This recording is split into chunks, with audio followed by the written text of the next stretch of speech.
So the very first time I went to a strip club, it was me, my first husband, and another couple. And it was just a random, we were at a club, like at a bar, and trying to figure out what to do for my birthday. And I was like, I'm going to go to a strip club. I've never been to a strip club. I think I was 24. Yeah, I was 24. And we went, and I'm wearing a sweat. This was in Texas. And I'm wearing a sweater and a pair of jeans. And I was lit. And so I was just running around dancing at people. But I'm in a sweater and jeans. But I was just like, that's just me. I was just like running around and jumping in people's laps and having conversations and dancing. And I had just you would have been my worst nightmare. Yeah, and I had just shaved my husband's head for the first time, so I was like running around licking his head. And the bouncer finally came up and told me that I needed to sit down because I was too distracting. God. I'm sorry. It's okay. You're making up for it by being a cool person now. So would you like to hear a very surprising fact about me, probably? Sure, go for it. I've never been to a strip club. What? Yeah, I know, right? We're gonna fix that as soon as COVID's lifted. Purpose. It's just like it never happened. Like as soon as COVID, as soon as we get a vaccine, I am taking all of my girlfriends to the strip club. Leslie, you'll have to come up here and hang with us in Atlanta. Absolutely. It's gonna be fun. What, 9-hour drive for me? Yeah. It's just like 9 hours, whatever. Like, you know, you can take, when COVID's lifted, you can take a plane. So it'll all be good. Yeah, well, and I love the Atlanta airport. You know, as far as airports go, it's a good one. I think it's not as confusing and as fucked up as some other airports I've been to for sure. I love it because of the bubble, and it's changed, it's moved, and I call it the bubble. It's one of the few airports in America that still has a smoking lounge. Oh, okay. Yeah. As a non-smoker, I have no idea what that is, but doesn't that bother you though? Like that they corral all the smokers into like this fucked up like orb thing. And then they just like, I don't know. It just feels cursed. Every time I walk by something like that, I'm like, the hell is going on in there? Like I don't know. But I'm not one in Atlanta I call it the bubble, although it's moved, but the way that it used to crack me up. It was this room in the middle of the terminal, and the whole front of it is glass, and the circulation is horrible. So the walls and the ceiling are brown with nicotine. Yeah. But it cracks me up because when you go in there, it looks like the dregs of humanity. But it's like the only reason we're even in there talking to each other is because of our mutual addiction. Yeah. And like one of these people that are in there in common. So like it's kind of like an interesting social dynamic. It's like there's a smokers in there with like what seemed like a homeless person, a nun, and a businessman, and we're all having this whole conversation, and the only thing we have in common is the fact that we're nicotine addicts. I feel like that's life's beautiful. Like outside of all of the bad things that smoking does and ways that it kills people, I do kind of miss that about being a smoker, is like having an excuse to strike up a conversation with somebody. Like it is not the same without that, and it's kind of.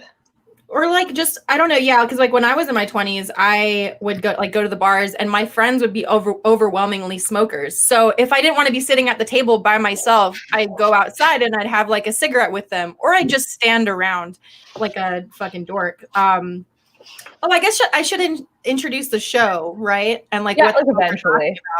Also, you said that at exactly 4 minutes and 20 seconds, and I just wanted to let you know.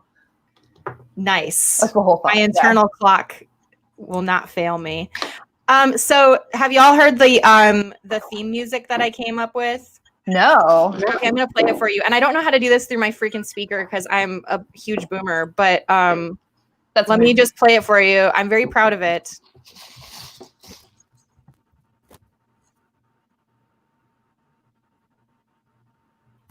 Because I do hot shit.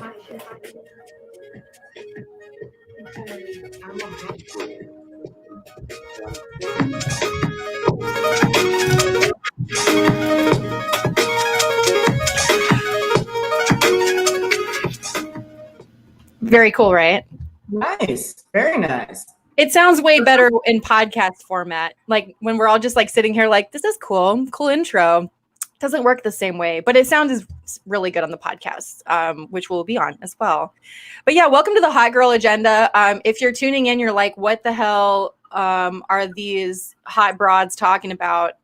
We were just talking about, I was talking about working in the strip club, and Leslie was talking about being a strip club customer. And Rachel's never been to the strip club, so we're gonna fix that ASAP. But tonight, thank you for being here, by the way. How's everybody doing? I'm good. Thank you for having me. Yeah. And yeah, the fact that I haven't been to a strip club is like probably the most surprising thing about me to anyone who knows me a little bit. Like, oh, I should introduce my guest. I'm so sorry. So we have author Leslie Martin, author and podcaster now, right? Leslie. Yeah, Yes. Leslie Martin. And then we have Rachel Kahn. Welcome. Also podcaster, also organizer. Yes. So Rachel, what else do you like to be identified as? I mean, that pretty much covers it, right? Like I primarily do like thoughtaganda and like radicalization agitprop, but Yeah. Sometimes I also, do organizing or like weird stuff. I do a lot of weird stuff, but there's a job for every, like there's always like a little job or something that nobody wants to do that some femme person gets stuck with. So I feel you on that. So yep. You're right. A lot of guys don't like the strip club. I know that because there are no customers at mine. So I feel like most of them don't at least like my strip club. So, oh no, but it's fine. It's fine. No, it's just COVID stuff, which is normal. The thing about strip clubs right now is like, the people that care the least about strippers or employees or anything like that, they're the ones going to the club. And that's why it sucks so bad. Because they're usually the greediest ones and like the ones with the like tightest hold on their dollar bills as they come up to the stage to tip you. So I actually thought that, Rara. Mm-hmm. And there's a local one up the street from where I live, and I recently moved back to Florida. So I was gonna go for that reason because I could see that they were still open. Mm-hmm. But we went on their Facebook page, and apparently the owner is like a huge Trump supporter and was like throwing all this like pro-Trump stuff at him. And it's like, well, we lost my business because no. Yeah, my club is pretty apolitical in a sense. I don't really see any of that like super Trump supporter stuff from anybody in charge, thank God. But it's still like, the customers come in, and what's really like jarring, I think, is that we're getting so many customers that don't believe in COVID, which is like super fucking scary, obviously. They're just like, I'm interacting with someone and I'm like wearing my mask and they're not. And they're just like, yeah, I don't think this COVID shit is real. And I'm just like, cool. Having an existential crisis while I'm sitting there like half naked. I'll go there. Anyway, I look kind of like insane with this lighting, but it's my ring light that I use for putting on makeup, because that's what we do on the Hot Girl Agenda is we put on makeup as we chat, right? I'm currently doing a peel-off mask for people who are into that kind of thing. Very nice. Yeah, I don't know where to go tonight, but I am like very behind on skincare, so. I'm about to do my nails. I have a gel machine. Yeah, I'm just doing like primer because I was wearing a full face of makeup earlier when I was making content. And I wiped it all off and I was like, God, am I really going to put on a whole other like thing of makeup all over again? So I'm just going to do really basic look tonight. Nothing crazy. I don't even think I'm going to put on foundation. I'm just going to do a little eyeshadow and lip gloss. Well, I put on more makeup than I've put on in probably 10 years for tonight. Just so you know. Nice. It's funny we did. So Kennedy was on our first show with our friend Cherith, and Kennedy was doing their nails. So that was cool. So it's like, whatever femme shit you want to do on here, let's do it. Why not? But we also have some topics that we're going to talk about. First of all, like it's Halloween season. I'm so excited. This is our first. It's the best holiday. Yeah, it's our first obviously Halloween season episode, so I'm really excited about it. My boyfriend and I have been doing like the 31 days of Halloween thing where we watch a Halloween movie or like some kind of like scary movie every night. And we've actually like done it every single night and actually like made progress. But last night we watched Jennifer's Body. I love that movie. Yeah, he'd never seen it before. And I was like, oh, it's a classic. It's a queer classic, first of all. It's incredible. Great moments in lesbian cinema in that movie. But she had like her dark hair, and I was just like, I want to wear my dark hair on cam tonight because I'm appropriate by that. So what's everyone doing for Halloween? Rachel, what are you doing for Halloween? Gosh, I don't know. We're going to try and find some kind of socially distanced thing to take my kid to, but I don't know. We decorated our front yard last weekend to look like a spooky graveyard. So that's like the biggest Halloween thing. I love Halloween decorations. They're always so much fun. What about you, Leslie? Are you doing anything special for Halloween? Unfortunately, probably not. I mean, I'm a Wiccan, so it is our day. I'll probably be doing a ritual, but other than that, my husband works. He's a postman. I think he probably works that Saturday. So, bummer. And the last 2 years that I've been here, I literally spent almost $200 on candy, and we got one kid. So I think I'm just gonna chill, do a ritual, and watch some movies.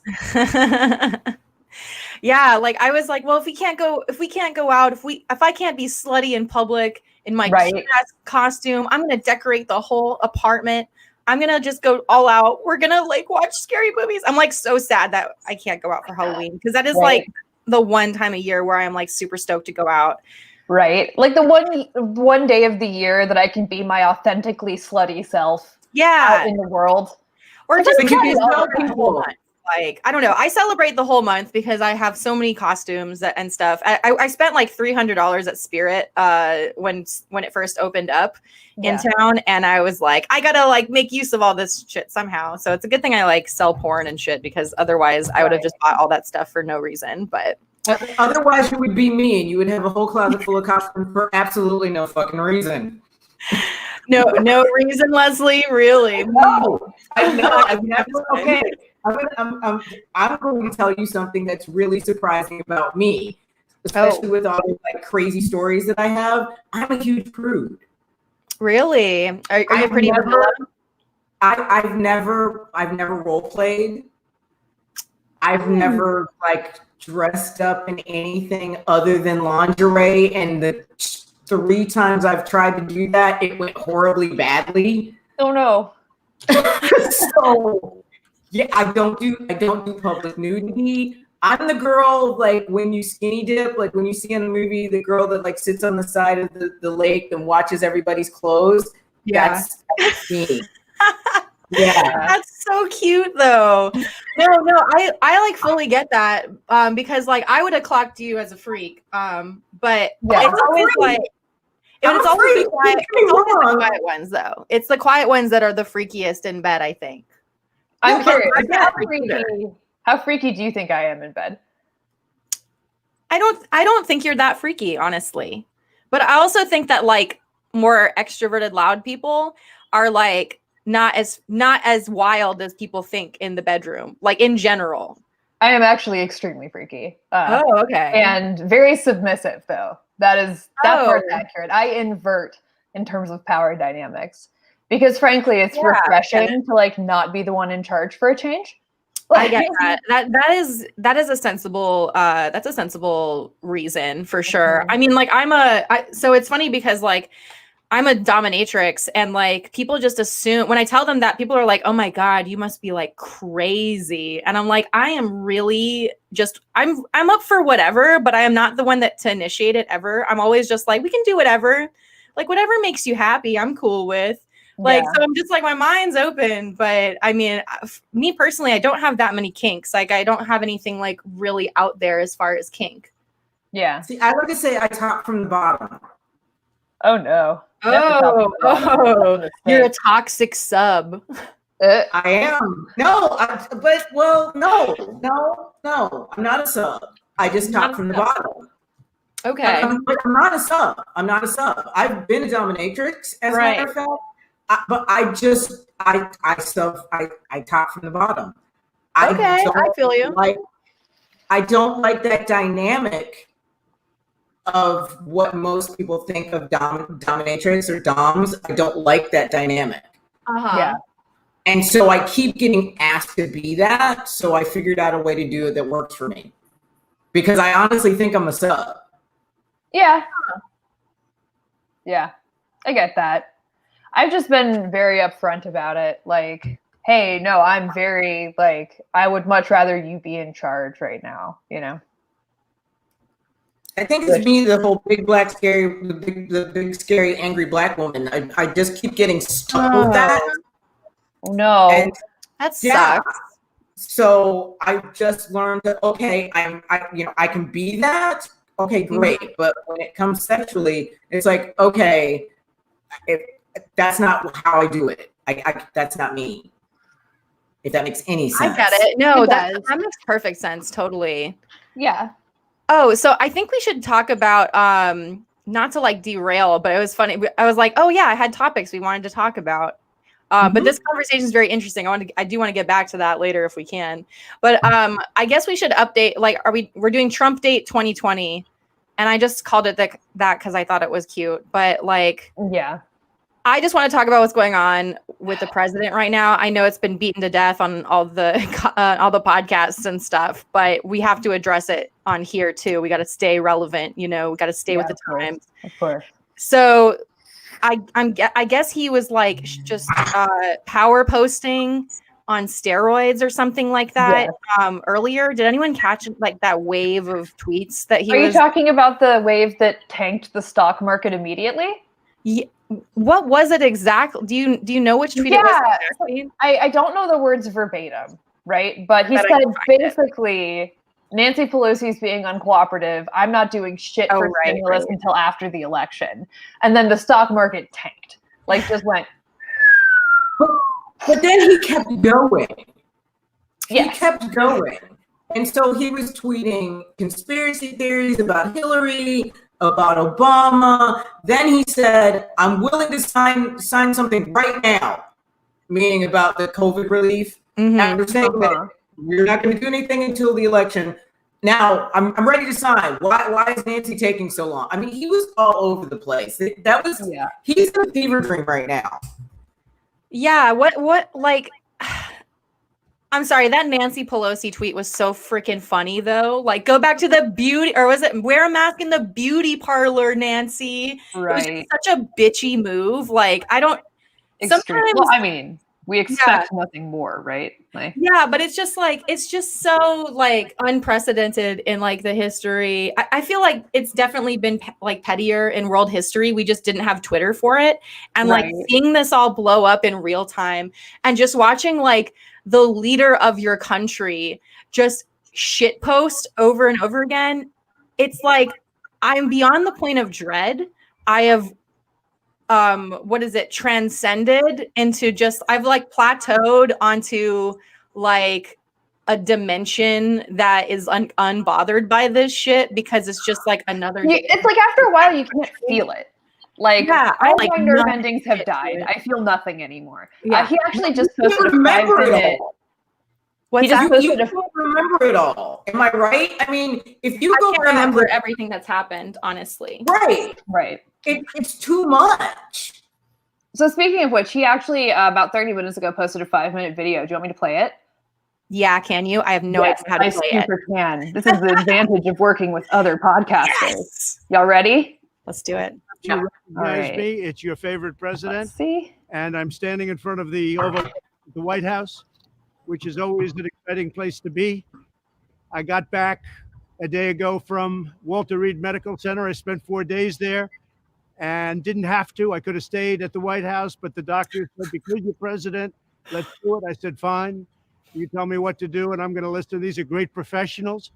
They've done a fantastic job. And by the way, not only at Walter Reed, all over the country, we have the greatest doctors in the world. We have the greatest nurses, the greatest first responders, law enforcement, by the way, incredible. Firefighters, everybody. They're just great. They're great people. This is a great country. But I spent 4 days there, and I went in. I wasn't feeling so hot.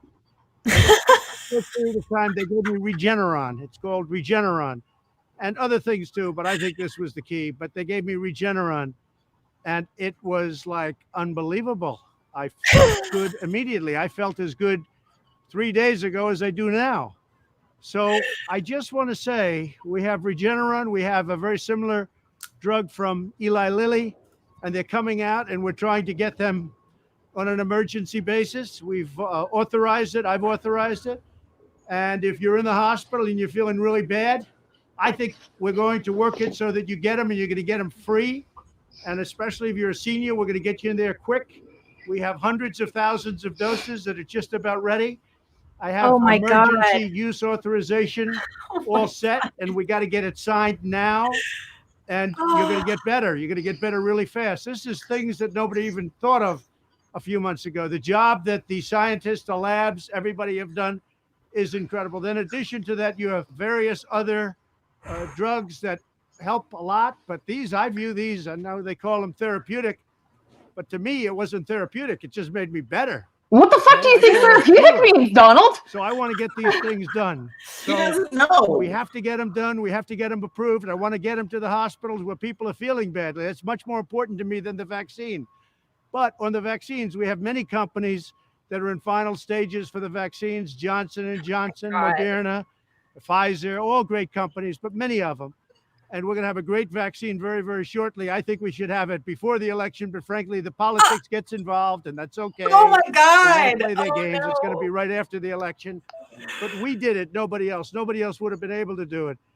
The FDA has acted as quickly as they've ever acted in history. There's never been a time, and no president's ever pushed them like I pushed them either, to be honest. Oh my God! But the FDA is approving things in a matter of weeks that used to take a matter of years.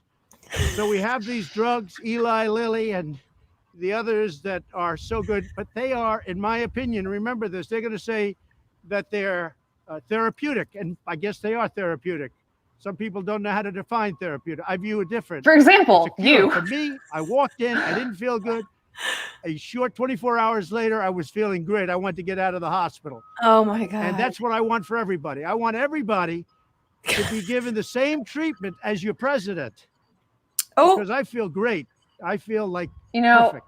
So I feel perfect. I feel great. Nothing's wrong. From God that I caught it. This was a blessing in disguise. Did he just say, "I thank God that I caught it"? This drug, I said, "Let me take it." It was my suggestion. I said, "Let me take it," and it was incredible the way it worked. Incredible. And I think if I didn't catch it, we'd be looking at that like a number. How much longer do we have of this? Really I was just checking. Job. We have about 1 minute. Do you want to stop? Let's stop it because there's so much to talk about already. I know. I want to pull over and point out that he said Pfizer. I didn't even catch that. Yeah, he did say Pfizer instead of Pfizer. This is so. It is just so great. Like. This is like how they develop like the zombie drug, right? In like 28 days later. Like this is legit like how it happens, right? Is they're just like, yeah, we're just pushing through this vaccine. It usually takes years, but the president said we need it in weeks. And it's just like, what kind of fucking nightmare we live? Like, how are other countries like, I don't even understand how like anyone can work with us seriously as a country. I mean, I don't think they do. I think they just recognize that we have a huge number of guns.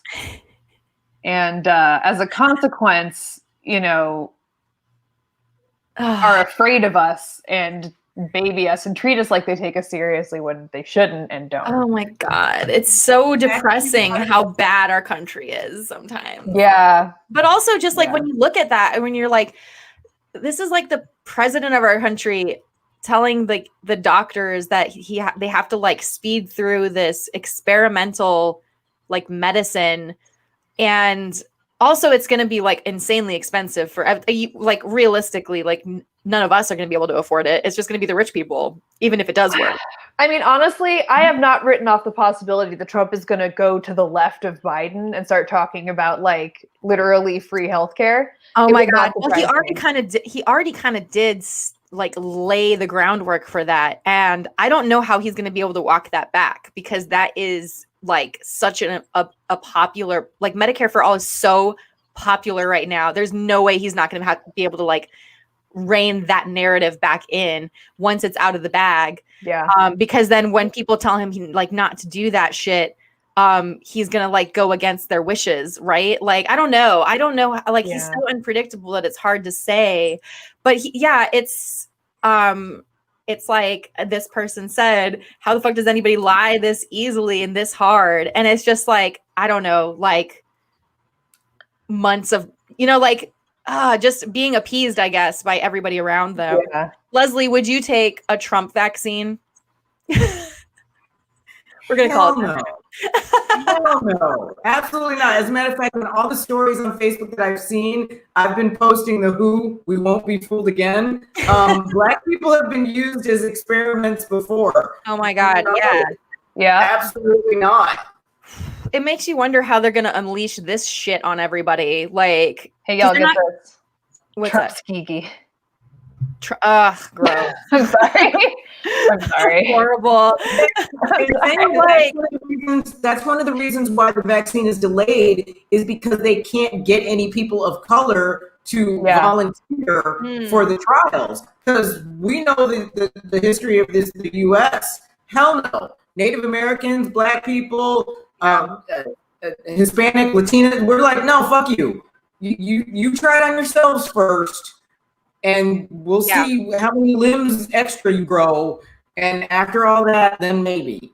Also, he's cultivated a base of anti-vaxxers, people that don't believe in vaccines. So it's like, imagine you already don't believe in vaccines. And then like, I don't see how he can like circle that square with those kinds of followers, right? Because those are typically like people that are like very hardcore about like types of medicine and types of treatment and stuff like that. So I don't know, like there's so many like contradictions though, because you're like, maybe a Trump anti-vaxxer would take his vaccine because they trust him, right? Because it's like part of like, they are so loyal, like a Trump supporter is so loyal to them, to Trump and his ideas, that they would completely like switch it up and be like, well, we know that we know it helped Trump, so I'm going to take it because it's like, look at what it did for him.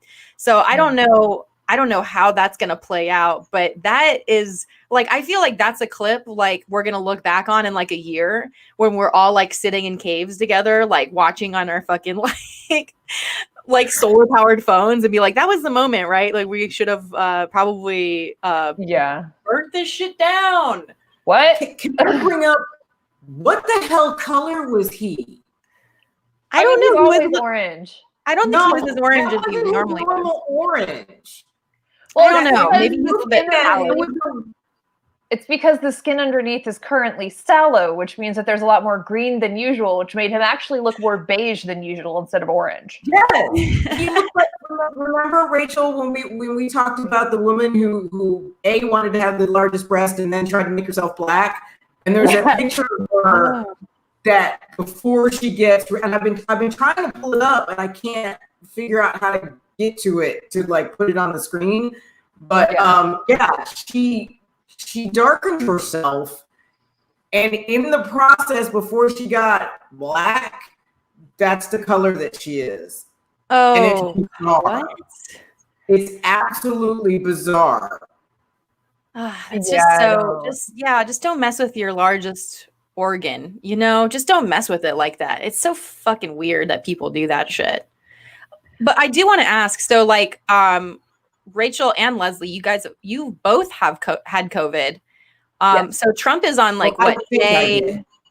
Trump is like on only like day 4 or 5, right? Yeah, something like that. And so, I mean, I actually had a very similar sort of trajectory to the one Trump appears to have, because I had like a dry cough for like 2 or 3 days, and I was like, uh-oh, have I just been smoking too much? Oh, no. And then on day 3, I spiked a fever. And then on day 4, I couldn't breathe and had to go to the ER. And my oxygen levels were like 90%, which is like 5% lower than is acceptable, right? That's this is dangerous range. And they actually sent me home anyway, because they were like, well, when you're lying down, your blood oxygen levels go back to normal. So just go home and don't move. And if you get worse, come back.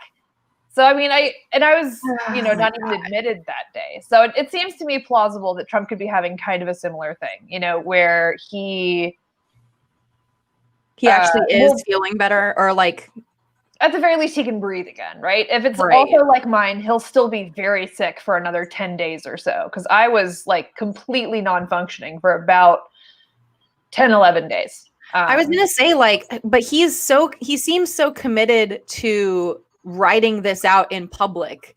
And it's like, for you and people like you and me and Leslie, like, we're not doing that shit, right? Like, we're resting. We're actually like, no, I'm staying home. I'm resting. I'm doing everything I can not to make my body work harder than it should be working. And it's like, and like, we're all pretty like young and fairly able-bodied, right? So like, it makes me wonder what, like, is somebody that's 74 years old that's running around without a mask on, trying to ride it out in public and show everyone how strong he is. It's like, who knows how it's going to go. But there's also like a cynical part of me that's like, he's not going to die. Like, he's going to fucking get over this, and it's going to be worse than ever. And he's going to be so fucking obnoxious about it. But I'm like, you know what?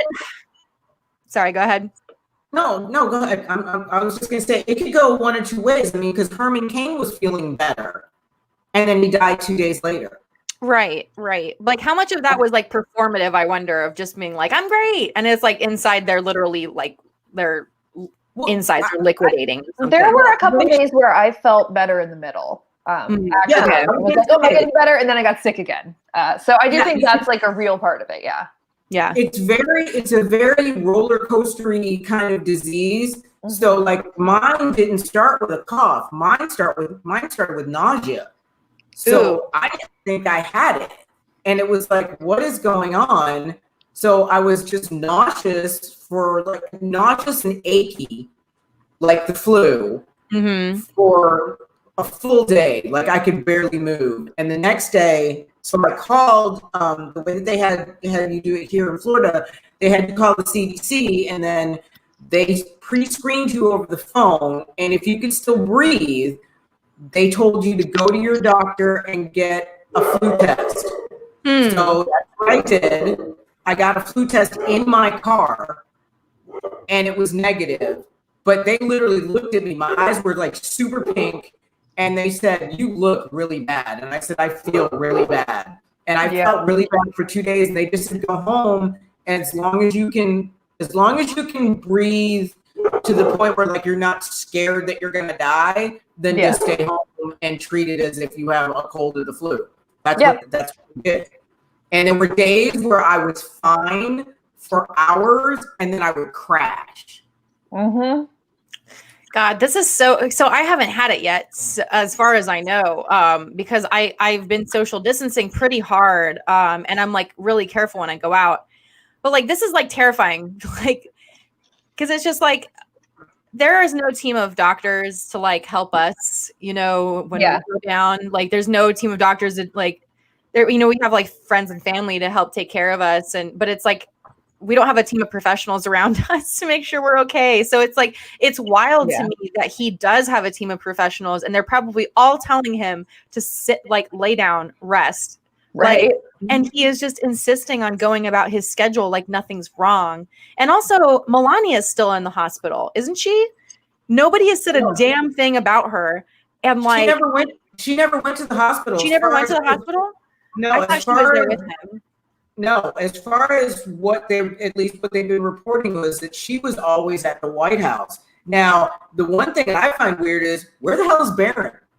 Oh, yeah. Presumably boarding school. Huh? I assume boarding school.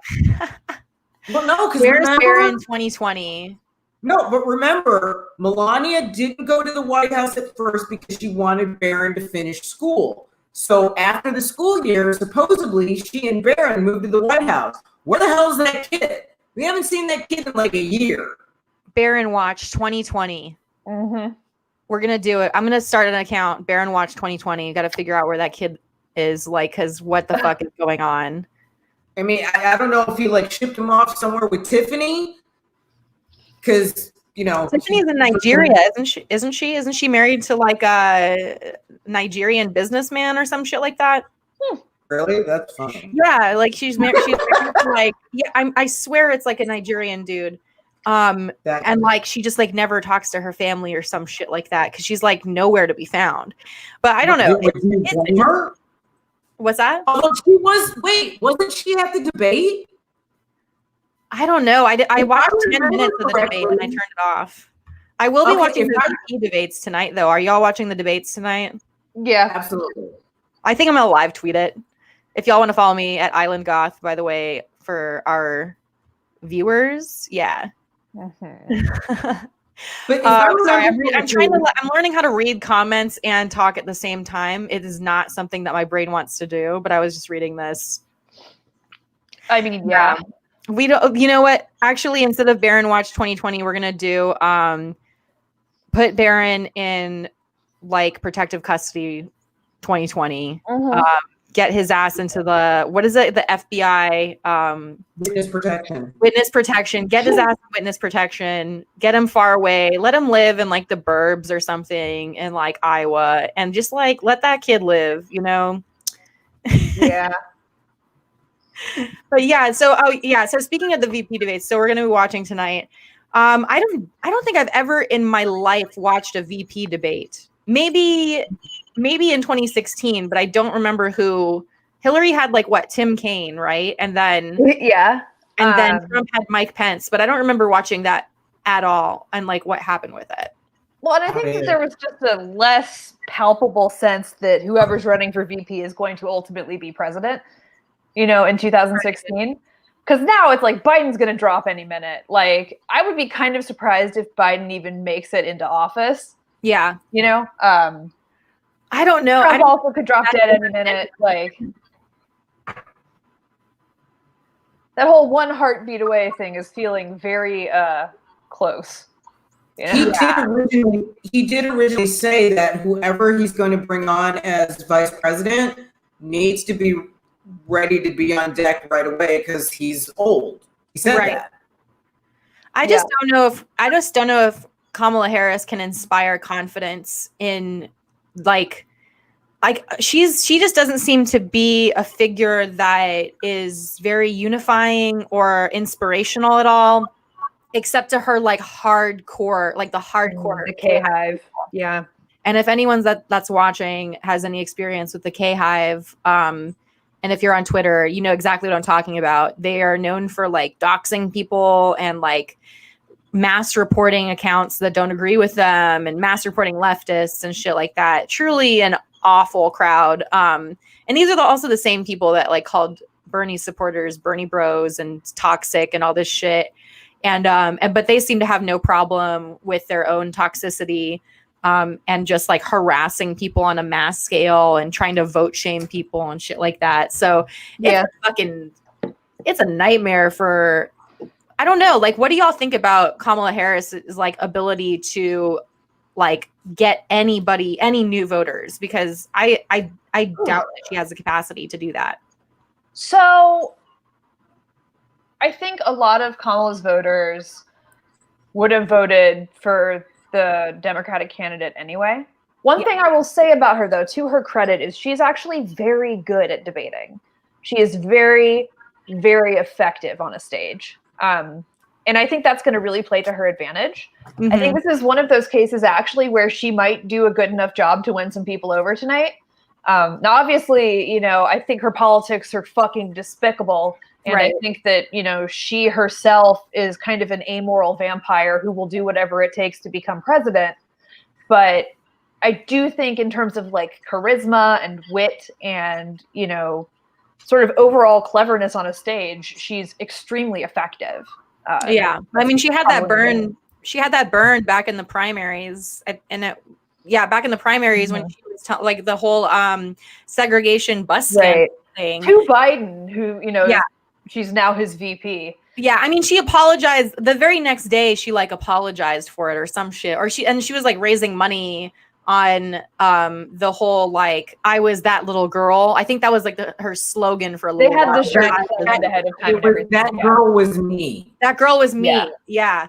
This feels like a million years ago, does it not? I feel like this was like January. Yeah.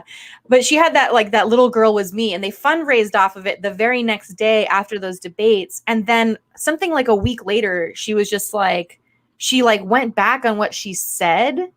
And it was just like, it turned out, of course, to be this like huge manufactured moment. And I always really thought that was just like super scummy. But like, that's the thing with the Democrats, though, like the establishment Democrats, is they have this team of people to come up with these like viral moments for them. Well, And, yeah, like, and it's so gross and inauthentic. And like anybody with an actual heart can tell it's fake. Like when she was crying on stage, I was like, oh, that's fake. I can tell that's fake. But for most it was people, weird. like, It was not convincing, but it also like it feels gross as like a white passing person to be like, that's not real, you know, like Right. I don't like, for me it doesn't feel great. Like it's like, oh, you don't want to question somebody's like lived experience, right?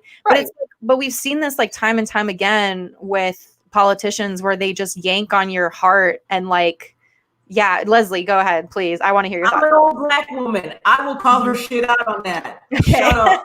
I don't want to tokenize you and be like, Leslie, as the representative of all Black people. I will tokenize myself right now. I will go back into being the go-to Negro. So in all things racial, I am the Negro to go to. That's how that came about to begin with. Anyway, no, that was so contrived. That was so full of shit. That was so, and it was, what made it even better was Biden's cartoonish reaction to it. I mean, I think he was blindsided, but I think that she like made up with it later. Cartoon. Yeah. It looked like he was like, huh, who, me? I mean, it was so comical. Mm-hmm. But I predict that Pence is going to have a few of those comical moments tonight. And that's why I'm tuning in. Like, as soon as the show's over, I'm going to hit the distillate and I'm going to get ripped. Mm-hmm. And watch it. Yeah, I think I'm going to polish off my Prosecco tonight, eat my Thai food or my Vietnamese food that I have, and just like go bananas. Oh, we have a comment here. I do want to say this. VPs don't usually matter much. And in this case where Biden hardly matters, it's all about Trump this election. She matters hardly at all. Now, normally I would agree that VPs don't really matter. Like, especially last election, it was two white guys, right? Who gives a shit? But this is, I feel like the resistance and the liberal pundit class will want to really hammer home that it's like, oh my God, it's a Black woman up there against a white man, and make this like a battle of like good versus evil, basically, which is like always how they're trying to frame it, right? But even more so this time around. So I think these debates don't really matter as far as substance, but like culturally, it's going to be a cultural like signifier, right? Like a cultural like moment that they're going to want to like play up for the next week or so. Until like the next interesting thing comes around. Like that's my prediction, because there's a lot of identity politics at play, which obviously in the hands of the DNC is going to be wielded in the worst, most obnoxious way possible. Because there's definitely like, it really sucks, because I feel like there's so much cynicism from the Obama era about like the limits to like representation and stuff like that. So I think that people are still dealing with like the fallout of that, of feeling like betrayed by the guy that they went for, who was supposed to be like on their team. And I don't think that they can replicate those feelings easily again this time around. Like there's too much has happened this year, especially with Black Lives Matter and like, you know, her being the top cop. Like nobody wants that. Like she's just was the wrong person entirely. Out of a field of people they could have chosen. Like, I really thought he was going to go with Stacey Abrams. Like, I was shocked that he didn't go with her. Well, he personally dislikes her is the thing. Is that what's happening? I don't really keep up with that. If you read sort of the things he reported about her and read between the lines, like the overall impression I got is that he couldn't take her seriously as a candidate and didn't like her as a person. That's shit. Bullshit, right? Like she's incredibly competent. The fact that she managed to get within like a point of beating Brian Kemp in spite of him openly cheating. Yeah, exactly. He openly cheated. Yeah. And openly did voter suppression, and she still like almost had him, you know, and that by itself I think is extremely impressive. Her politics are also like only okay, But like, still, like she would have been a better candidate than light years better than Brian Kemp. Yeah, for sure. Especially because they picked a candidate that everybody had already spent the entire primary either fighting for or against. You know, it's like that well's poisoned in a way. Yeah. Also, she accepted like Mike Bloomberg money, which was really shitty. You know, like that made me, and it sucks too because it's like maybe it's my own naivety. But like, there's still a part of me that feels like wants to give electoralism a chance. Like, and on the local level, I feel like it's possible to give that a chance. But it's just like more and more, I just get so disappointed by these like people that turn out to be establishment, that you were like really rooting for as like the underdog or like, someone that's competent, like maybe not the best politics, obviously, only a socialist will do for me, but like someone who's like politics I could have tolerated and fought against. But now it's just like, I don't know how like you can inspire anybody to stand online and vote these days. I mean, I vote, like the thing is I vote every election. I don't know about y'all. Like I'm not making like a judgment on this, but I vote every election because my polling place is like 5 minutes down the road from me. And there's never any lines because I live in like a neighborhood that's like pretty like it's being like gentrified really quickly. So there's never any freaking lines at my polling place. That's why I vote. Like if I had to stand in line for hours, fuck that. I wouldn't. I do it because it's easy. And also like, I believe in voting for down ballot stuff, but what are your opinions on like how this election is going to go down, by the way? Like, do you think though that Biden will have a fair shot or do you think it's going to be gerrymandered the fuck? Well, I mean, every single Republican-controlled state is going to be its own nightmare to win, even if you have public support. Also, just generally speaking, I have felt like this election is Trump and Biden just competing for who is less electable. And it's going to just be whichever one of them has done something really shady and gross closest to election day. But other than that, like, I don't know. Like, I think probably Biden can take Trump at this point. I think Biden will definitely win popular vote. And I'm not even sure it's going to matter because I'm not sure that even if Biden wins fair and square, he's not going to, or Trump is going to vacate the office. Like, I think there's a real chance Trump is just going to say, no, I'm still president. And it's going to be like an actual coup. Oh, you're saying the thing that's on everybody's mind. What about you, Leslie? Do you think it's Biden or Trump this time around? And I'm going to be asking this question of all our panelists from here on out. I think Biden's going to win the popular vote. As far as who's going to actually win the Electoral College, I think Trump getting coronavirus may have pushed Biden over the top.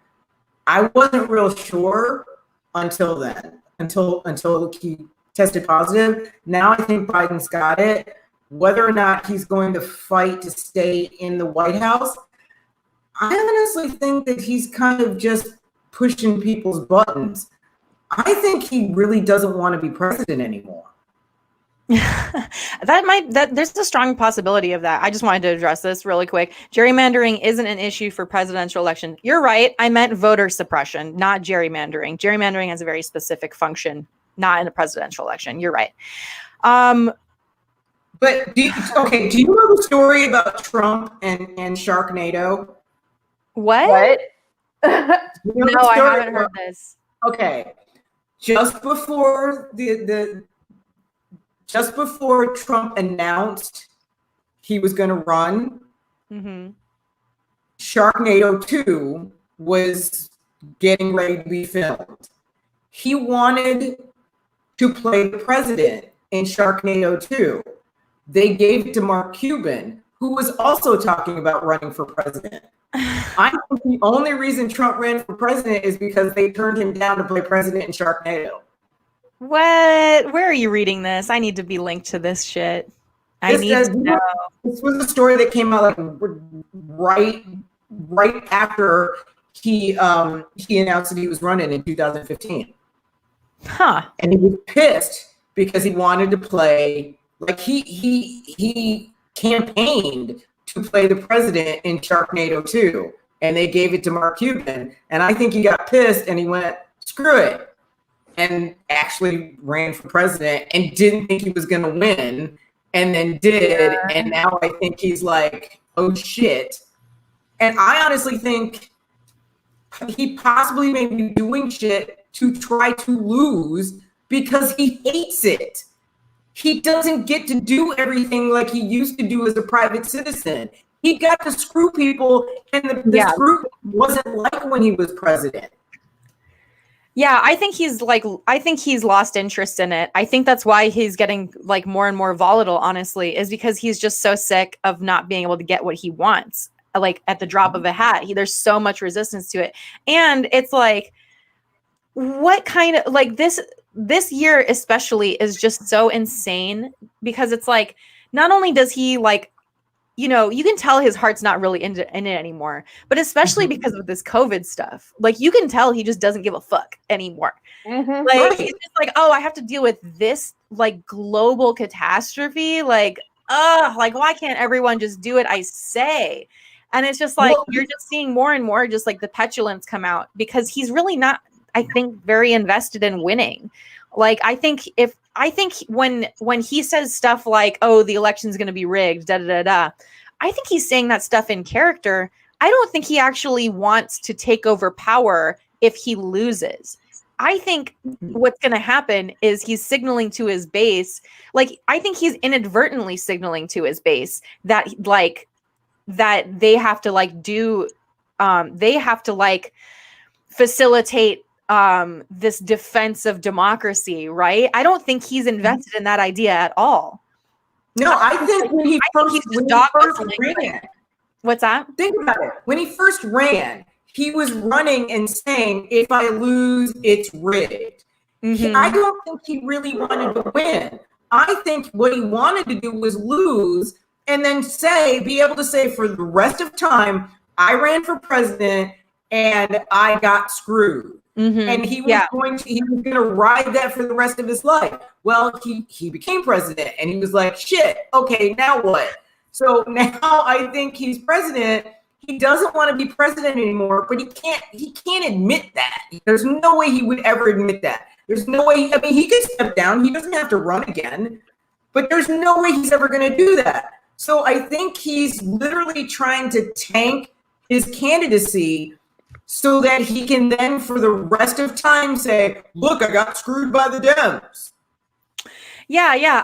I really like, this is my version of a conspiracy theory, right? Is like, he doesn't give a shit about these white supremacist groups, right? He doesn't care about them. He cares about being the guy that they want as a performance, but he doesn't really give a shit about like the outcome of it. Like, he's not prepared to handle the outcome of like just sicking, like maybe he is prepared, but it's like, I don't think that is his end game. I think he just doesn't care if he wins or lose. But at the end of it all, if he, if he's like, oh, I got cheated out of this, and he activates the radicals in his base to like do something about it, I think he'll go along with it. But this is just by the way, this is not something that is like something that I am insisting that's happening. This is just my idea of like what's going on in his head. I think that's plausible, but like the other side of that is, I think, no one's qualified to fully diagnose somebody from a distance, of course, but I think based on like my knowledge of narcissistic personality disorder, that he does have it. He acts like he has it. And I think for him, it is a matter of pride at this point. Like, and it's also a matter of self-aggrandizement, like being president of the United States makes you the most powerful man in the world, right? Like, which is what he wanted, what he always wanted. But I think he got away with more when he wasn't president, because he wasn't under a microscope all the time. Like, but he now didn't have as much prestige, right? Mm-hmm. And I think he likes the matters. idea. One more time, Leslie. No, I was going to say he likes the idea of being president, but he doesn't like actually being president. It's kind of like all the guys who I dated in between my husbands. They like the idea of me, but then the actual reality of me was just like way too much for them to handle. He's the manic pixie dream president. Oh God, no. Ugh. I hate it because you're right. Oh my god, this is a I hate soundbite. it 'cause This you're is right. going on YouTube. That's too fucking funny. Yeah. Yeah, no, he is like the indie movie stereotype for like, tra la la la la, I want to be president. Oh no, I don't really, but I kind of do. Like, Mhm. No, he and like, like Zach Braff, we're like trying to figure this shit out. Like, think about like all when he got to meet Kim Jong-un, or when he went to Saudi Arabia and they did that weird orb ceremony. He was in seventh heaven. He was loving it. he He is was absolutely loving it. just Yeah. an absolute sicko. It's so funny because we spent so much time on Trump stuff and analyzing him. We didn't even get around to the gig stuff, the gig economy stuff I wanted to talk about, but that's okay. We'll do it on another episode. Well, aren't we going till 8? Yeah, well, we are having Danny on. Danny, I'm going to say her name wrong. Danny Soilman. Yes, yeah. Okay. Well, you can correct me when you get on stream. We have Danny. She's an ex-Disney actor. On for like an interview in like 5 minutes. So let's go ahead and wrap this up. We can talk about the gig economy stuff some other time. Basically, it was about Proposition 22 and why Californians should vote no on it. And I will do an informative like thread on my Twitter and find some smarter people than me to talk about and boost. But basically, if you're in California, it's about it's basically going to decide if it passes. Proposition 22 will designate like Uber and Lyft and DoorDash drivers as independent contractors rather than employees under like the tax code. So we don't want that to happen. We want them to get benefits. We want Uber and Lyft and DoorDash to stop being greedy capitalist pigs. So I will post more about that though on my stream or on my timeline. But anyway, let's go ahead and get some plugs out of the way. So Leslie, you have a book out. Do you want to go ahead and plug that real quick? Yes, I do. It's called Forgotten Tomorrows, Crazy Todays. Forgotten Tomorrow's Crazy Todays. And what's it about? It is the 5-year story of me becoming caregiver to my father in my home and his mother simultaneously long distance, both with dementia, while I was a stand-up comic, wife to a man who was bipolar with schizophrenic tendencies and wouldn't take his meds, and a mother to 2 children, one of which is bipolar, or I'm sorry, on the spectrum, who wasn't diagnosed until he was 22. And in the midst of that 5-year story, my mom's dad got diagnosed and wanted to come live with me too, and it's all of that with my twisted sense of humor. Gosh, yeah. Well, knowing you and just wild. yeah, like knowing you and how fun and interesting you are every time I talk to you. I put it, by the way, I put the book on my Amazon wish list. I'm gonna get some sim or another to buy it for me. But I'm looking forward to reading it. Awesome. And I'm gonna ruin the ending for you, but you won't remember this by the time you read it. It starts with me shaving my head way before Brittany made it chic, and it ends with a reindeer. Oh, All right. Intriguing stuff. Well, Leslie, thank you so much. And Rachel, what would you like to plug this week? Oh gosh. Well, okay. So coming up on Friday for my weekly Friday special bitch brunch, we're doing a panel that Rara was on, yay, where we were sort of talking about being a thought-agandist on the left, the way the left receives women who are openly sexual, the way the left receives sex workers. Leslie, you were also there for that one, weren't you? Uh-huh. Yep. So everybody here, plus, Kennedy, I think. So that's what's happening on Friday. I'm excited about it. I also am on Not Safe for Wonks Monday, Tuesday, and Thursday. Damn, you are a streamer for sure. I am. Yeah, I'm here all the time. You all know me, probably. I don't know. Depends on how many people came over from Not Safe. But if you love the Not Safe Media Network, which includes the Hot Girl Agenda, let me drop our Patreon. It's patreon.com/notsafe. Cool. And can I plug? Leslie, go ahead. Plug one more thing. This Friday, we have a special guest. His name is Brian Neal, and he is the stunt double for the lead actor, Jonathan Waters, I believe is his name, from Lovecraft Country. Oh, okay. Very cool. And they filmed that in do they film that in Atlanta? Lovecraft? Partially, yes. Yeah, Atlanta, okay. I see partially casting Sydney. calls for it sometimes. Yep. Very cool. All right. Well, thank you all so much. I'm going to remove you from the stream and we'll hope to have you back soon. Bye. Okay, and I'll go ahead and introduce our long form interview for the evening. Please welcome Danny Soibelman. I'm ruining your name. Soibelman? Okay. Yeah, you're doing it right.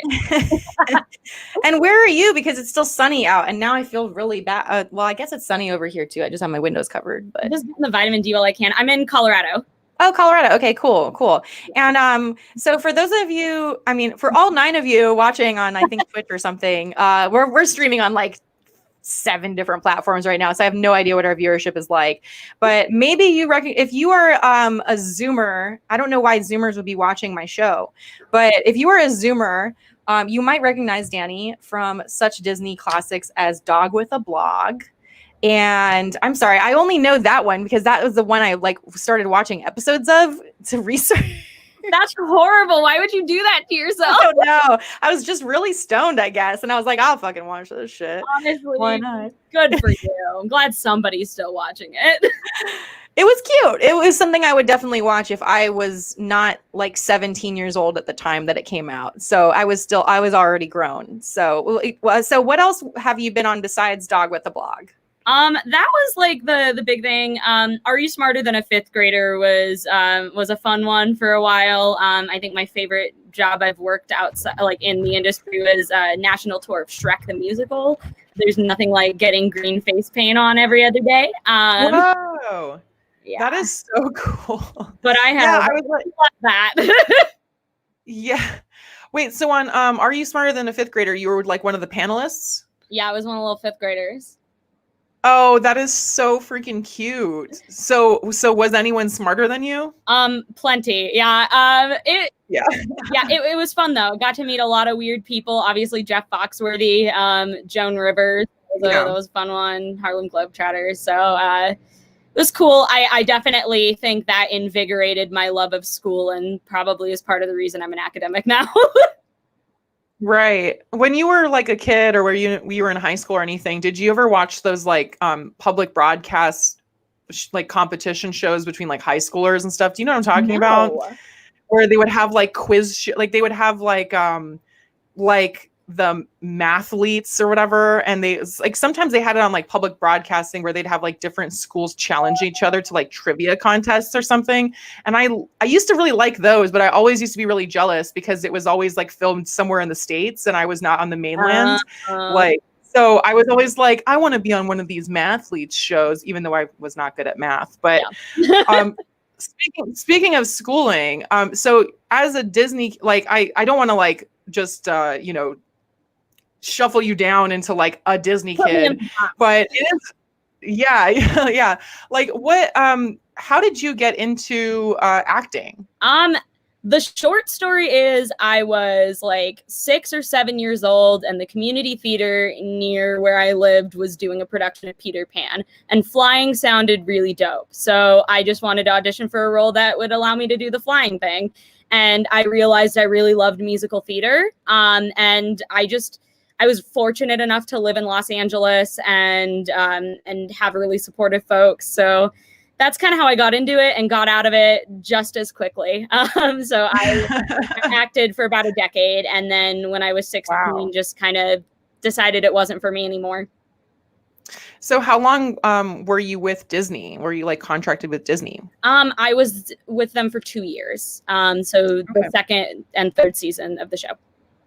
So you did a lot with them, right? I mean, like I don't know. So this is something I wanted to ask you about is, there's whenever you see like someone who's like a famous Disney kid or whatever, is there like a career course that they set for you and like whoever just kind of has like the most star power and will to do it, they just like get put on that track? Like, how does that work? Is there like a tiered system of like, here's our superstars and here's our like B-listers or whatever? I think informally it kind of works that way, but I don't think there are any formal structures that enforce that. I wasn't technically what they'd call a series regular, even though I was on basically every episode of the second and third season. But because I wasn't on all of them, my contract worked a little bit differently. But there were people, like, once you get like a series regular gig with Disney, it becomes a lot easier to continue on that track because the Disney Nick industrial complex kind of like stardom and helps you boost your image for better or for worse. And there's kind of a stigma when you're a child actor where it's like, wait, unless like Disney is the thing you want to do, don't get involved with it right away. Like, if you want to go into feature films or do more dramatic work on network television, that like you'll get really branded and pigeonholed into Disney. So fortunately, like, I was already in college when I was working on it, and I knew it was kind of going to be one of the last things I did, and that just wasn't really a concern for me at that point. But I know it was when I was younger and like thought this was what I was going to do for the rest of my life. Yeah. So what is it about? So what is it that made you decide to leave acting? You said you were around what, like 16 or 17 when you were kind of done with it? Yeah, little bit of backstory. I started college when I was 14, which is a weird time to start college, especially when you're like I started Disney in college around the same time. And I realized that sure, acting is cool, but teaching and researching is a form of performance that feels more gratifying for me because it's easier to loop into activism. So I figured, why not do that thing? Also, this is a capitalist hellhole and it's off the charts. And I wanted to love myself a little bit more. So I decided I was going to transfer to a university out of state, and that's where I ended up finishing my undergrad, doing my master's, and now I'm in a whole new place doing my PhD. It feels like it's been forever, but really it hasn't been that much time. Yeah, it's pretty wild to think of a 14-year-old in college. I mean, that's like such a formative, I mean, like 13 to 16 is so formative. Like, what were some of the more like difficult challenges of being like 14 and in college? So the program that I was in had about 120 other kids who started around my age. I was by no means the youngest. I think the youngest person who's ever started just turned 11. And yeah, I know, like pre-puberty. Oh my God. Just doing the physics thing. But that wasn't me. So like I had a support system. That was the greatest part. But there were definitely challenges when it came to being in classes with adults who were 4 years older than me and just had different cultural references. I mean, now that I am older and more autonomous, I do identify as a Zoomer just because that is the technological zeitgeist in which I grew up. But at the time, I like really distanced myself from that and was like, yeah, I'm going to watch Buffy the Vampire Slayer and The West Wing to try to understand all of the references of my peers. I like literally studied that. It was bad. I think it was a matter of like figuring out when it was appropriate to disclose my age and when it was just going to isolate me more.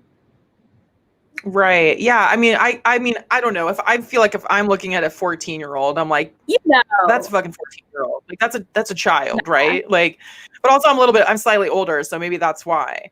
But yeah, so I start circling back to the Disney stuff because I do want to ask you more about your academic life. But so as a Disney kid, like on set, what was a typical day in the life of, a child actor? So Disney has and like most sitcoms, I would say, have a really interesting filming structure insofar as it takes 5 days to film one episode.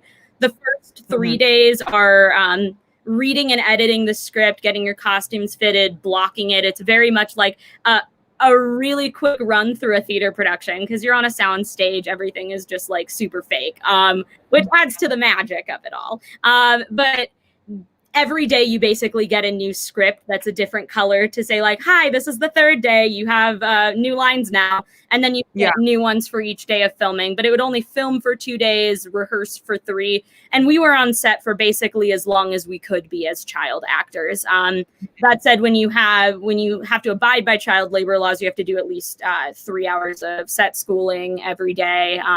Luckily, because I was in college, I didn't have to do that. I was exempt from a lot of the child labor laws, which for better or for worse, meant that I could work a little bit more and deal with like writing essays on set. Right.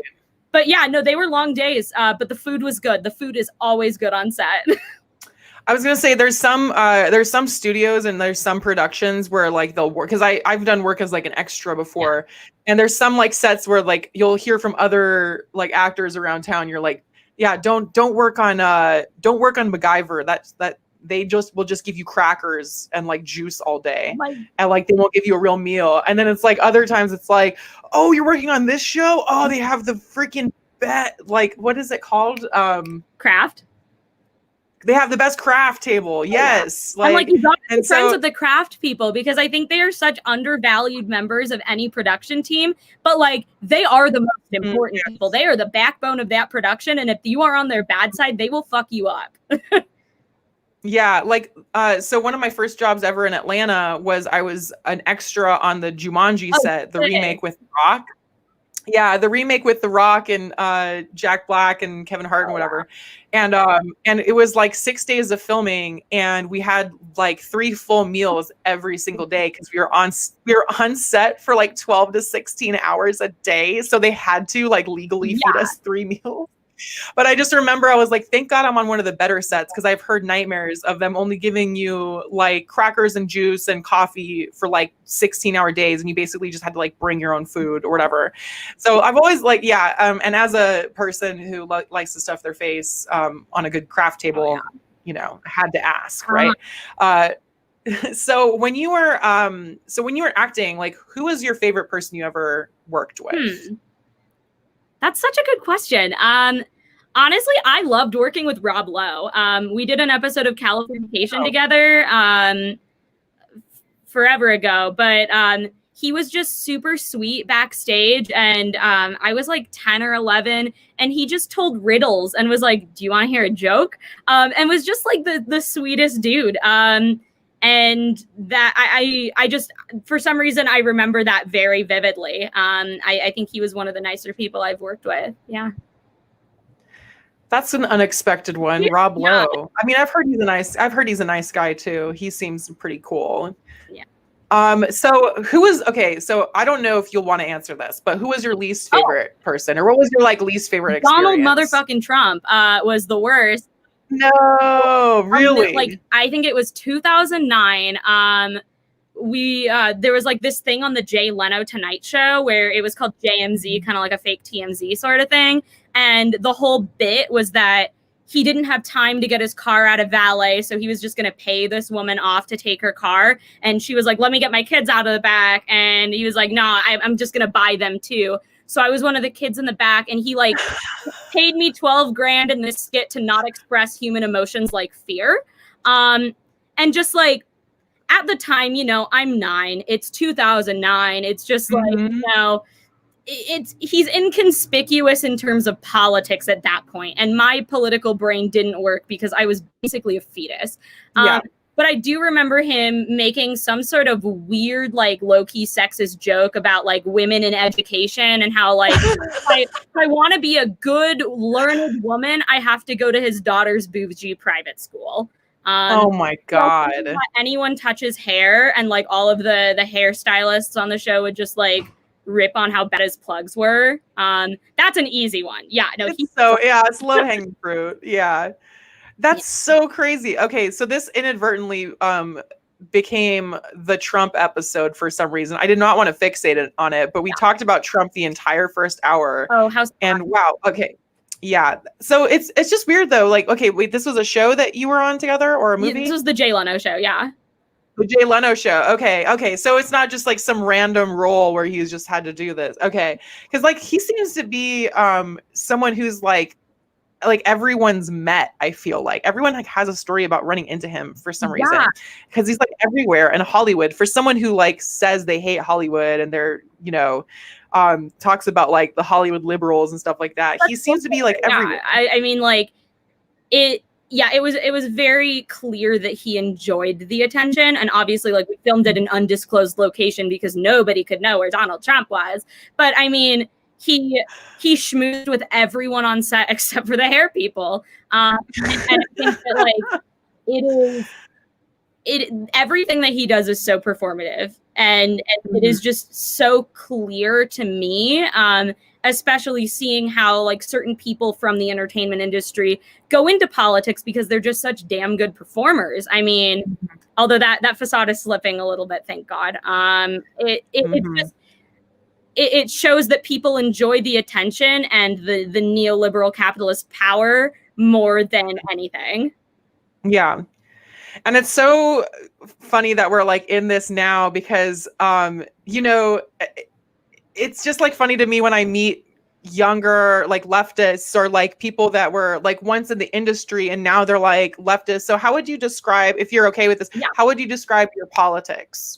Like what is your like ideology you lean towards, I guess? I think that's iterative. Like it's always changing for me. And I think that's how it's supposed to be. I think if we want to find the future that we think we deserve, we constantly have to reevaluate how we identify. And I wouldn't identify with any thinkers necessarily because I don't want to give into like that celebrity worship of academics or of like thinkers. But I think if I had to pick somebody, it would be Kropotkin. I would identify most with anarcho-communism these days, and being in the academy, that is a really difficult thing to negotiate because universities are just like neoliberal shit shows, but they do empower me to learn more. And like if I can basically take the university's money for being a student to learn about the cool things I want to learn about and research the shit that I want to do, I'm very pro stealing from big things. I can say that, but I'm going to. We love to see it. We love stealing education, which is something that should not fucking exist in this world. Education, I think like public universities are so corporatized. And I mean, we were joking in a seminar that I was in about how undergraduates are our clients. And that, I mean, we're just customer service at this point. And the way that graduate students on my campus are treated and on campuses across the country, it very much indicates that administration thinks we're expendable. Yeah, absolutely. So what are you doing your PhD in? I study organizational communication, and the great thing about that is it means nothing and everything at the same time. So right now my focus is on anarchist and alternative forms of organizing against capitalism, and specifically how we can do that in relation to public health. Mostly upstream of that, education. I'm really interested in how pre-med education is structured to create just like normative medical students and doctors. And I think if we can intercept that and create anti-racist curriculum at the undergraduate level, we'll have a lot easier time making the medical system more equitable. Is that all that we have to do? Hell no. But like that, I think that is an upstream solution that we haven't, as like public health researchers, thought about in full yet. Yeah, so it's funny because you are not the first like radical academic I've met. And in fact, I've met more people that were radicalized through academia than not. Yeah. It seems like the whole structure of like how you have to move through it is so radicalizing because it is incredibly like exploitative, and it becomes very clear who will be able to handle that kind of exploitation. And it's usually not people that have to work for, have to work full time and go to school full time at the same time. Exactly. So could you explain like the structure of like the program that you're going through now? Like as I guess if it's not too specific. Yeah, no, right? and I mean, like, I'll be honest, I love my program. I think they are, my program, that is aside from the university itself, which is kind of a hellhole. But I mean, the program does a really good job being advocates for its graduate students, its non-tenured faculty. And specifically, like, I think they're doing a really good job working toward supporting Black and Indigenous scholars. There's always more work to be done, but the fact that they acknowledge and are constantly working toward anti-racist and anti-capitalist efforts is like miles beyond most programs in communication in the country. But I think the structure of graduate school that makes it so difficult is like there's this hidden curriculum, as a lot of my colleagues call it, when it comes to graduate school. Like, how much funding should you be getting? How hard can you negotiate for your offers? How much should you be teaching your first year? How do you even apply for grants? And really the only people who know this information are folks who have long lineages in the academy, either through their parents, their mentors, just financial know-how. So I think what happens to a lot of people is they enter a graduate program with limited or no funding and are intimidated out of asking for it. But thankfully, in a lot of states, there are unions that exist to combat this. I'm totally going to give a shameless plug for my union. They're at UW Colorado on Twitter. And it's the United Campus Workers of Colorado. We're a wall-to-wall union. So anyone who is a campus worker can join. It started out as a graduate student union, but anyone can be in it. And that is a huge change from where I did my master's in Texas. And in Texas, you can't unionize if you're a campus worker. In fact, we used to call it unionizing on campus so we wouldn't get in trouble. And that is just like absolutely ridiculous to me. But the collective bargaining that our union accomplishes is like incredible. I in just the 3 months that I've been living in Colorado and working with the union, especially on COVID demands, a lot of it, for background, a lot of us were coerced into taking on-campus teaching positions this semester. So for the first month of school and starting again in a couple of weeks, I have to teach 2 sections of freshmen who are the primary ones getting COVID in person. Boy. And like, yes, they say they're adding protections and making sure we're safe, but at the same time, don't allow graduate students or other instructors the individual autonomy to decide, I don't want to teach this in person, I'm afraid. And that coercion they take for permission, and it's just not the same. So I think, to return to your original question, because I got a little sidetracked, I think it's a lot of coercion that the administration convinces us is permission.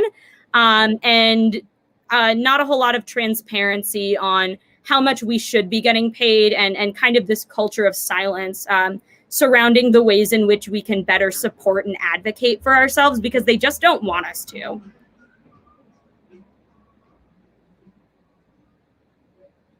Rara, you're frozen.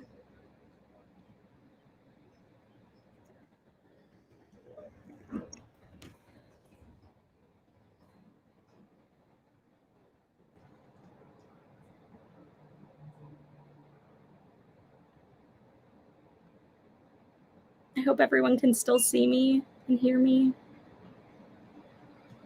Have I disappeared into the ether?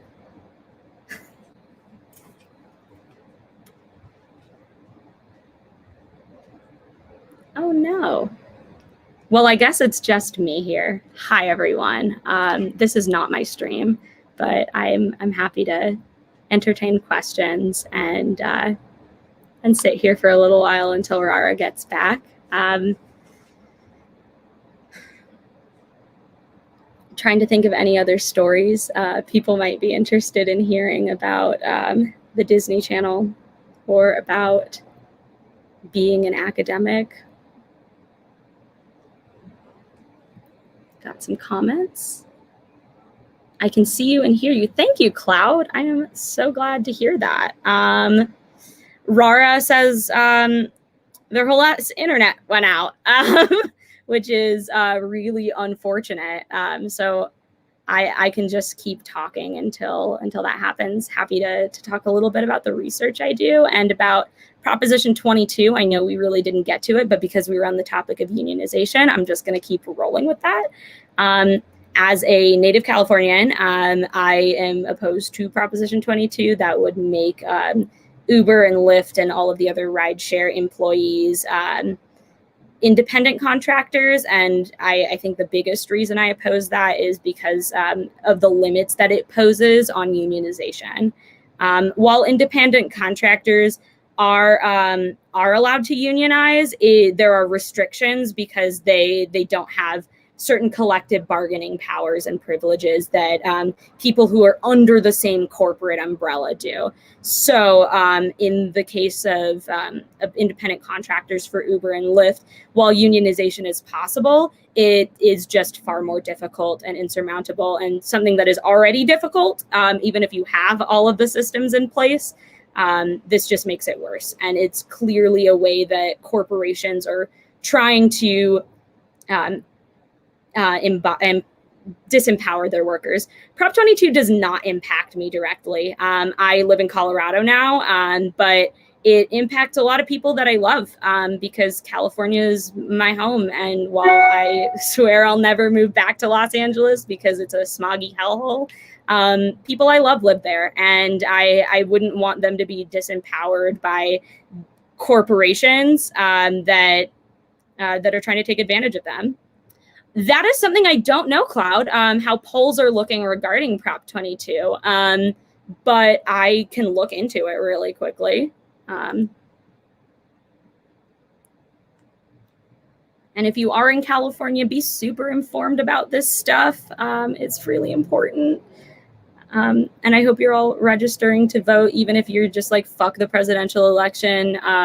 There are so many important local battles. Yes, of course, I can care about the things that don't impact me. Prop 22. Polls. If any of you are in Texas, specifically Travis County, josegarzaforda.com. Please, Jose Garza is the most progressive district attorney candidate to run in Travis County like ever. He opposes cash bail. I'm just going to give my good plug to Jose Garza. He is an incredible person. I've enjoyed working with him and just seeing how much his presence in Texas has improved the lives of a lot of people and also cultivated on-campus activism in Travis County. If you're not in Texas, look into him anyway. He's sick as hell and has a good Twitter. Let's see. Yeah, I don't see any. I saw a day ago, it is up by 3 points in the poll, despite a $186 million war chest. That's San Francisco Fist. I don't know. Maybe I already covered it, but am I voting for Biden for president? Wow. Hi, Rara. Welcome back. Hey, I don't know what the hell happened. I got an Ethernet cable, so hopefully that doesn't happen again. I was just talking about Prop 22 for a while. Nice. This is what I love about having leftists on. It's like if I'm MIA or I'm just like in the clouds, it's like someone else can pick up the topic right away. Fantastic. I miss speaking into the ether or to Cloud. Yeah. Hey, Cloud. What's up, man? It's fun. It's better than being in campus Zoom calls. That's for sure. Yeah, this is a very unpredictable element to it because we're streaming to so many different places. So I'm not sure, I'm not sure what our viewership is at, but like, so sorry we got cut off. Anyway, so we were talking about your union at the university, and I think it's really awesome that you're also in a union. By the way, every time I hear it, I'm just like, yeah, it's better than the Screen Actors Guild. I've been part of the SAG for since 2009, and that is not the same type of union.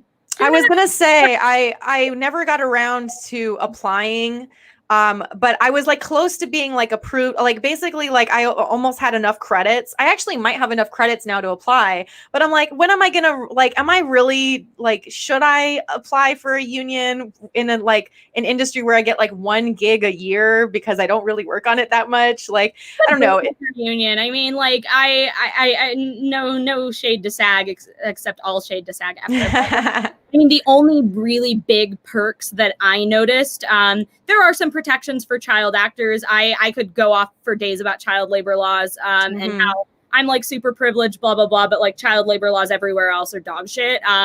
But I did get to vote in the Screen Actors Guild Awards. I got to be on the nominating committee for television awards 1 year. And that was pretty fun because they just send you a shit ton of screeners and I got to watch things that I wouldn't normally watch. But now that streaming platforms have kind of taken over the viewing system, it's less important to have that. But in the days when I didn't have Hulu, they would give you a 3-month free trial through SAG. And that was my way of making it perks.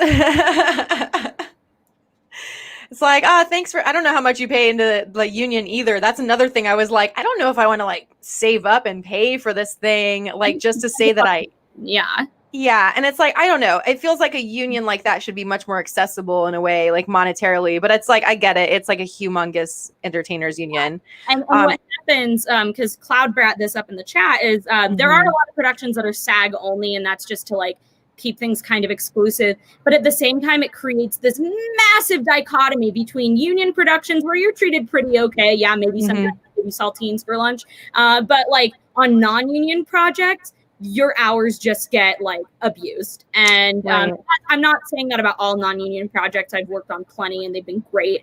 But it definitely does create this dichotomy that abuses workers in ways that it shouldn't. And I mean, entertainment is one of those industries that people are really desperate to get into. Right. So, a lot of scabs. Yeah, and it reminds me of graduate school in a lot of ways where people make you feel like you're lucky to be here instead of being like an equal share part of a creative team. So because, you're just lucky to be here, they can kind of do whatever they want to you. And that's true of a lot of positions that that get abused. But being the two industries that I've worked in significantly, I see a lot of similarities there. Yeah, I mean that's kind of like the intern culture. Like it's perpetuated through just decades and decades of reinforcement through like the university system that like, oh, you have to like claw your way to this spot, and once you get it, like you're lucky to be here, so don't freaking complain because there's 10 other people that'll take your spot. And I can definitely see how that would be just as toxic and shitty as entertainment, because in entertainment, it's like there's 20 people behind you that are like ready to take it for like half the amount of pay. And it's like, and if you're not getting paid shit already, and there millions of people out there that would gladly scab for it. And it's just like, it's a sad system that pits people against each other. And it's something that should be collaborative turns into competition. And that's like my biggest critique, I think, of academia is like, it should be more about collaboration, right? And this is just from talking to academics. I myself dropped out of community film school. So I am speaking I am speaking as a failed film student and failed actor. But it is like the similarities are very like interesting to me, because academia is also just so thankless. Like at least in entertainment, there's a chance that you would be like, I don't know, like maybe meet celebrities or do something cool or like get some swag at a party or something. And like academia, what's the ultimate like goal? Is just like tenured positions, right? Yeah, and it's that, and like I think I was just talking to some other friends about how like celebritization is huge in the academy. Like in my field, if you bring up the names Karen Ashcraft, Rebecca Meisenbach, Tim Kuhn, like these are names you probably don't know. And that's like fair, because like it's very like siloed and specific. But like these are people, like if you met them in person, you might faint if you were part of the academy. And like having worked with two of those people, I almost did. And that's dangerous. And I as much as I love all of those people, they know that their celebrity is dangerous because it just mimics traditional structures. And they're all pretty critical scholars and would hate for that to be the case. But then again, like the pushback against it is very minimal once you have tenure and you're like, that's not my priority anymore because I'm not on the, I would say, proletariat side of the academy. But I really like what you said about competition and how it is just like, my old advisor, Josh, would call them legitimacy games. And it's this idea that you can win the academy by trying to sound smarter than your peers and by resisting vulnerability. But I've had the privilege of learning a lot about Indigenous pedagogy and rhetorics of rhetorical sovereignty for indigeneity. And there are these fabulous authors, Riley Mukovets and Powell, who write about Indigenous pedagogy in such a way that talks about how important vulnerability is in the classroom. And I hate that I have all of my notes right here, but I'm totally going to read. No, fantastic. Go for it. Riley Mukovets wrote, these women, who she's talking about advisors of hers, these women created collective and multi-generational theory through telling stories about their lived experiences. They use their relationships to each other, to me, to space as the weaving component.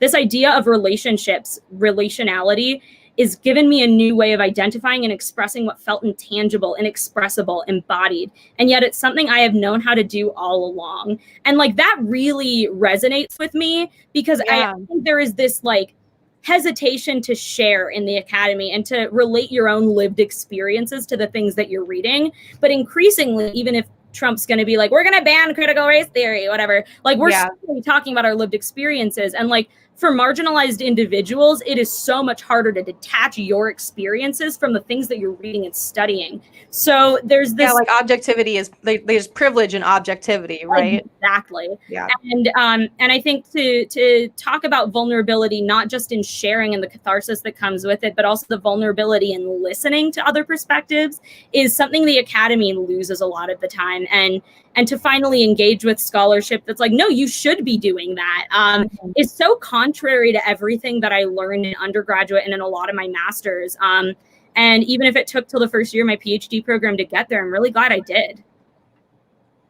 This is like very fascinating because I love talking to academics because y'all are like some of the most like dedicated people, and you're just you're huge nerds, and I relate to that. And like I am not an academic, but I really appreciate people's ability to communicate these gigantic concepts that that multiple people have studied over years and years and years, and to communicate those things. My brother, he just finished grad school and is now like an extension agent in Michigan and for university. And he is like, he is one of those people that can take a subject and you'll be like, hey, so what's the deal with this? And he'll like sit there and just be like, well, first you have to know about this, and then you need to know about this, and then you can understand about this.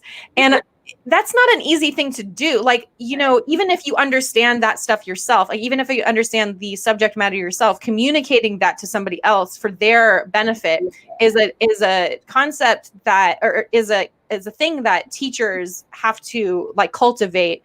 And not necessarily everyone's good at it either. And like, I just like, this is like a pro teacher podcast, by the way. Like we love teachers here. Both my parents were my mom is still a school teacher. My dad used to be a school teacher. He was retired. So we're very pro teacher on this podcast. We love it. Shout out to the teachers. I wonder if my mom's watching right now. Maybe. Oh, wait, we had another question from Cloud that I wanted to pull up here. What do you mean by the academy? That is a great question. I wish I was talking about the Oscars, although not. I mean, it's just the Academy in the university sense is just as white as the Oscars. So that's the thing they have in common. But yeah, the Academy just refers to institutional research at universities, colleges, etc. Cool. Yeah, it could be either thing we're talking about. That's kind of cute. So I guess I do want to kind of like wrap up this interview just a little bit early, but I do want to so with like organizational communication, you said was what your PhD was in, right? So can you explain a little bit what it is you're studying right now and like kind of lay out the concepts that you're researching at the moment? Yeah, absolutely.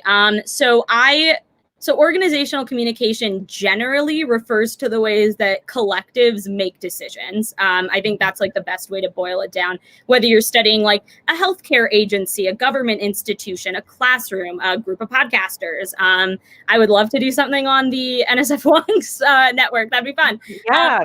But my like subfield of that is alternative organizing. So that's mostly ways of organizing and like thinking about decision making or collectivity that are against capitalism. So right now, the project that I am working on is about Zoomers and how we organize for political and social change. There's a lot of research in academia and in marketing specifically about generational discourse and like the ways that different people of different like age cohorts interact and think about the world. But a lot of that has to do with marketing products to them or making them the most productive workers possible. And that's super reductive because we don't just want to be reduced to the labor we produce. So I am trying to extend that out to organizing because I think a lot of people at least in my Twitter circles, view Zoomers as like an activist generation. I mean, you see people like Isra Hasri, Ilhan Omari's daughter, doing incredible intersectional climate activism, and she's like 17. Yeah. And I mean, with the advent of social media, we are the generation that gets to do a lot of that in ways that go against the conventions of the ways that young adults who are typically at the forefront of these activist movements have done it in the past. So what I hope to do is interview people who identify as activist organizers and Zoomers and talk to them about what they believe generational discourse to be, what it's like to organize with people both within the Zoomer generation and outside of it, but also see what they think the priorities for social movement activism are going into the future. Because one of the concepts I work with is called prefiguration, which is the idea that like our ends and means shouldn't be separate. It's like a dress for the life you want mentality. So if you're imagining your goals in the present, you're bound to reach them in the future. So if we talk about the futures we want and how we're actively trying to get there, I think for both scholars who are like, I mean, I'm 21, like people like me are coming up in the academy now, and like the old tenured people got to listen to us, but also for organizer circles, because I don't really detach my scholarship from my activism. I think that there are both practical and theoretical implications of how that discourse changes alongside technology. That is really cool. I really appreciate any kind of, like, I know this is like very hack and cliche, and there's a lot of problems with this as far as like discourse goes, but it is, the children really are the future is what I'm saying. But it's also like you like, I'm 31, so I'm what's considered like really middle millennial. Yeah.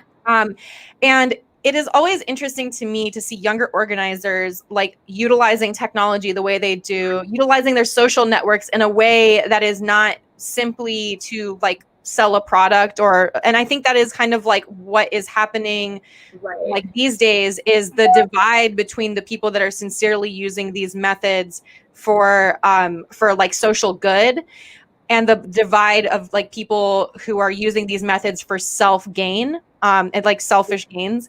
I think that is like becoming a wider and wider split in social media, because it's kind of becoming more apparent, like the influencers that are kind of in it for the photo op, and and like the people that are like being an influencer is a byproduct of their organizing, and a byproduct of their successful organizing. So it's interesting to see that like being studied, and I'm really interested in how that's going to be presented to the public when when all is said and done. Yeah. So, I mean, so what is the timeline for that?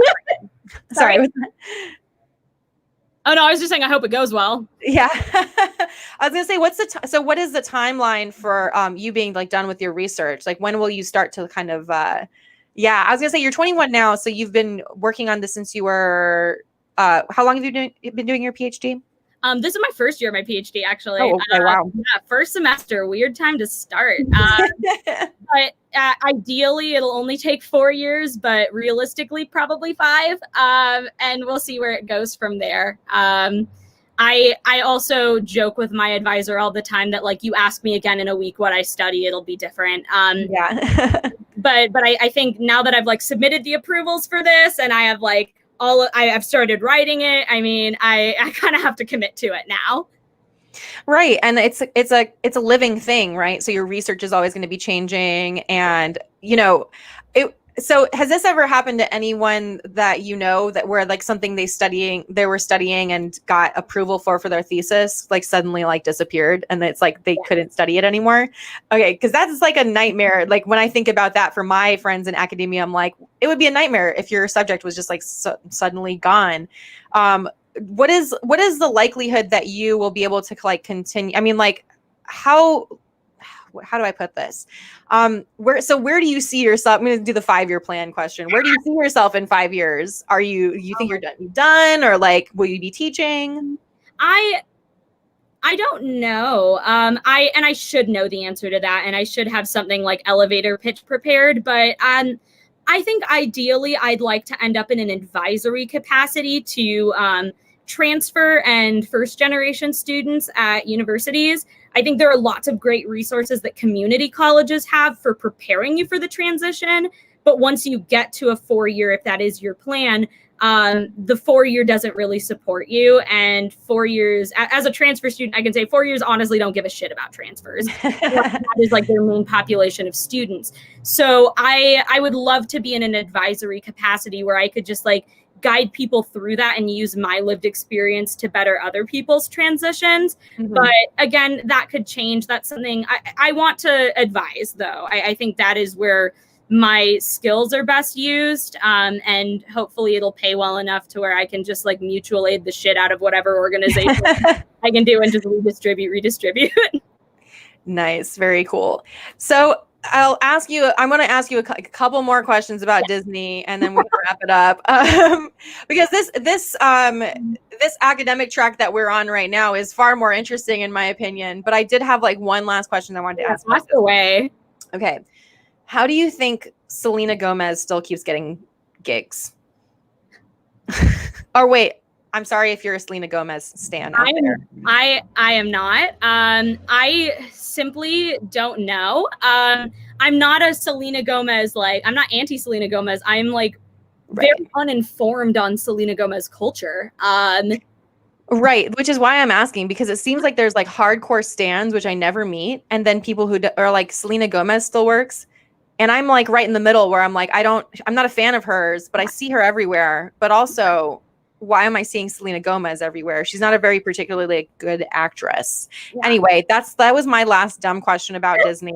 That's fun. I mean, like, good for her, honestly. Like, yeah, good for her. She's getting work. Good for her. I have no qualms against it. I thought that would be a much more interesting soundbite, but that was just me being stupid. And being kind of petty. So, is there anything you'd like to plug? Like you plugged your union. It was a UCW. What was it? Yeah, UCW Colorado, United Campus Workers of Colorado. Cool. And so what will you be? Are you planning on returning to entertainment? If I do, it will be in a music capacity. And I think even then it will just be for fun. I've been getting really into ska lately. So I just write some ska with people. So if you're watching and you play any sort of weird ass instrument, let me know.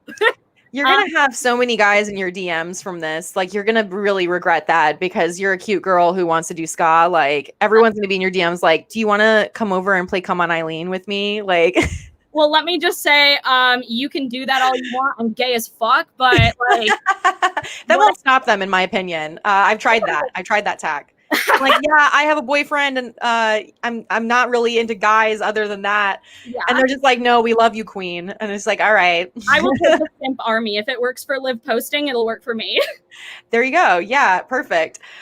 So we can follow you at literal_Shrek. I love your handle. That is silly and fun. Not early, and I've had it since I was like 13, and I have no regrets.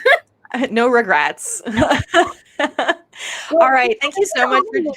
What's that? Thank you for having me. I've had such a blast chatting with you. Yeah, totally. And I would love to have you on again if there's any updates with your research, or if you just want to talk about union stuff again, we'll do a whole union panel. It'll be really fun. Or if we can do another academic panel, because my brother is also really into being an academic too. Your K-pop scholar.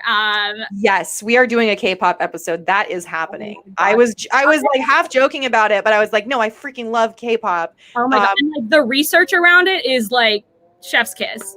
Yeah, I'm very interested. I'm looking at that. All right, thank you so much, Danny. We appreciate it. We'll see you later. Bye.